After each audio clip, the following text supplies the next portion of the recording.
Anand cyber crime પોલીસે ગૃહ વિભાગના ઓપરેશનલ મ્યુલ હન્ટ ડ્રાઈવ અંતર્ગત સંગઠિત સાયબર ફ્રોડ રેકેટનો પર્દાફાશ કર્યો છે।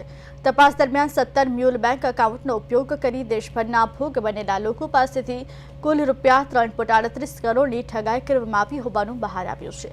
આ રકમ હવાલા મારફતે મોકલી યુએસડીટી ક્રિપ્ટોકરન્સીમાં રૂપાંતર કરી દુબઈ મોકલવામાં આવતી હતી।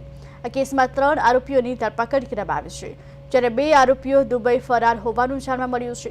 આરોપીઓ પૂર્વ આયોજન સાથે લોકોને વિશ્વાસમાં લઈ તેમના નામે બેંક એકાઉન્ટ ખોલાવી સાયબર ફ્રોડની રકમ ટ્રાન્સફર કરાવતા હતા। આ 17 એકાઉન્ટ સામે NCCRP પોર્ટલ પર દેશના વિવિધ રાજ્યોમાંથી કુલ 37 સાયબર ફ્રોડની ફરિયાદો નોંધાયેલી છે। પોલીસ દ્વારા ધરપકડ કરાયેલા આરોપીઓના રિમાન્ડ મેળવવાની કાર્યવાહી ચાલુ છે। ફરાર આરોપીઓની શોધખોળ પણ ચાલી રહી છે।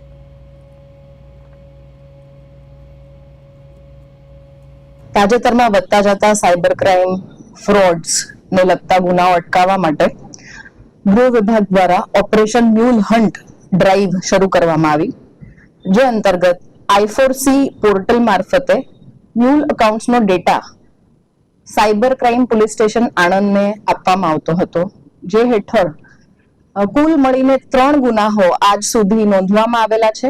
આ ગુનાઓની પેટર્ન એવી હતી કે આ મ્યુલ એકાઉન્ટ્સનો ઉપયોગ કરીને વિવિધ ટ્રાન્ઝેક્શન્સ કરવામાં આવતા હતા।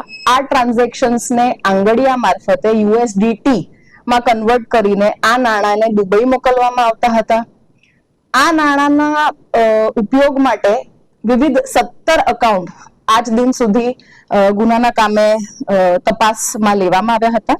આ એકાઉન્ટમાંથી કુલ ₹3,38,27,790 રૂપિયાનું ટ્રાન્ઝેક્શન થયેલ હોવાની માહિતી તપાસ દરમિયાન બહાર આવેલી છે।